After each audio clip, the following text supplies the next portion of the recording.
আজি আমি আমবাৰী ফুলকিপাৰাৰ যুৱ সমাজৰ উদ্যোগত ড্ৰাগছ মদ জুৱা বাল্য বিবাহ আদিৰ ওপৰত এখন সজাগতা সভা অনুষ্ঠিত কৰিছোঁ আৰু সেই হিচাপে আমি ইয়াত উপস্থিত হৈ ৰাইজৰ উপস্থিতিত ৰাইজক সজাগ কৰিছোঁ।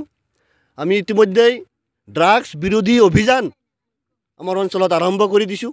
আপোনালোকে গম পাইছে আমি বৃহত্তৰ হাউলি অঞ্চলত বিভিন্ন চুকে কোণে গাঁৱে ভূঞে ৰাস্তাই ঘাটে দোকানে পোহাৰে প্ৰতিটো ঠাইত যাতে আমাৰ এই ড্ৰাগছ অবৈধ ড্ৰাগছ যাতে আমাৰ সমাজৰ পৰা নিৰ্মূল হয়, আমাৰ সমাজৰ পৰা যাতে মদ নোহোৱা হৈ যায় আৰু জুৱা আৰু কিছুদিন পিছৰ পৰাই আমাৰ এই দীপাৱলীৰ পিছৰ পৰাই চাব আমাৰ গাঁৱে ভূঞে বিভিন্ন অঞ্চলত মানে ডাইচ বহাব, জুৱা আৰম্ভ কৰিব।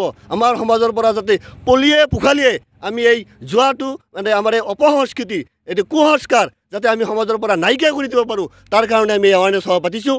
আৰু অনাগত দিনত আমি গাঁৱে ভূঞে আমি মিটিং কৰি এখন কমিটি কৰিছোঁ। প্ৰত্যেকটো অঞ্চলতে আমি কমিটি কৰি দিছোঁ আৰু গাঁৱৰ যিসকল ল'ৰা ড্ৰাগছ আসক্ত হৈছে আৰু যিসকল ল'ৰা এই ড্ৰাগছৰ লগত জড়িত হৈ আমাৰ মানে যুৱ সমাজক ধ্বংসৰ মুখলৈ ঠেলি দিছে তেওঁলোকক চিনাক্তকৰণ কৰি যিসকলে আমাৰ সমাজত ড্ৰাগছ বিক্ৰী কৰি আছে, পেডলাৰৰ কাম কৰিছে তেওঁলোকক চিনাক্ত কৰি আমি আৰক্ষী প্ৰশাসনক ইয়াৰ কাৰণে সহযোগ বিচাৰিছোঁ। আমাৰ সমাজৰ উদীয়মান যুৱকসকলক আমি সহযোগ বিচাৰিছোঁ, শিক্ষিত সমাজৰ সহযোগ বিচাৰিছোঁ। আমি পৰৱৰ্তী সময়ত যাতে আমাৰ সংখ্যালঘু অধ্যুষিত অঞ্চলৰ পৰা অপৰাধ প্ৰৱণতা মদ জুৱা ভাং আদি যাতে আমি শেষ কৰিব পাৰোঁ তাৰ অভিযানৰ কাৰণে আজি এইখন সভা অনুষ্ঠিত কৰা হৈছে।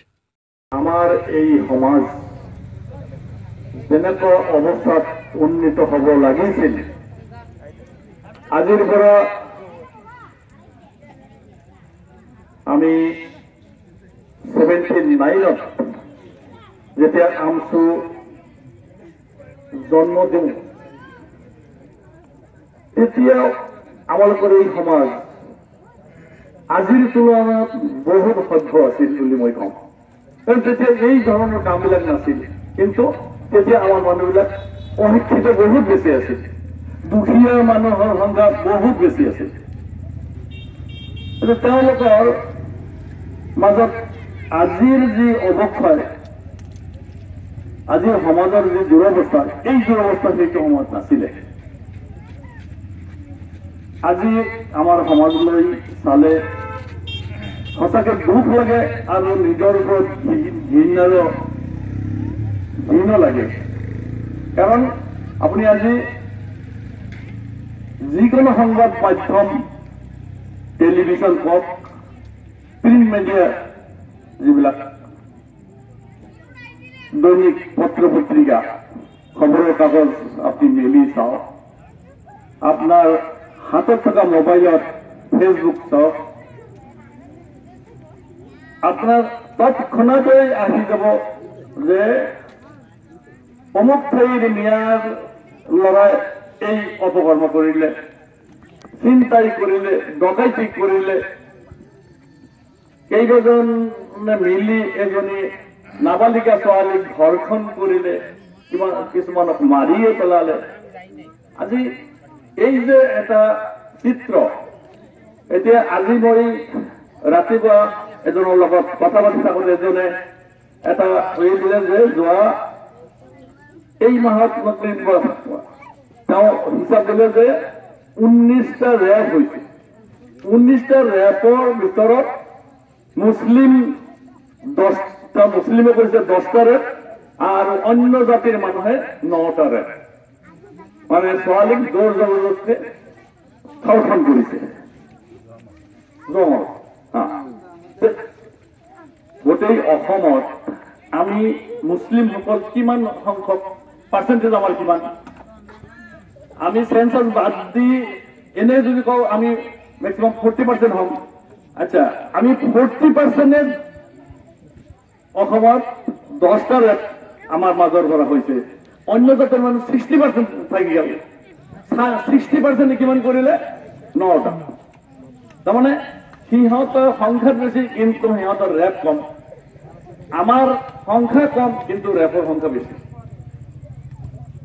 মানে দুৰ্নীতি আমাৰ সমাজৰ তুলনাত বেলেগ কোনো জাতি নাই যি জাতিয়ে সকলো ধৰণৰ দুৰ্নীতি আমাৰ সমাজতেই আছে।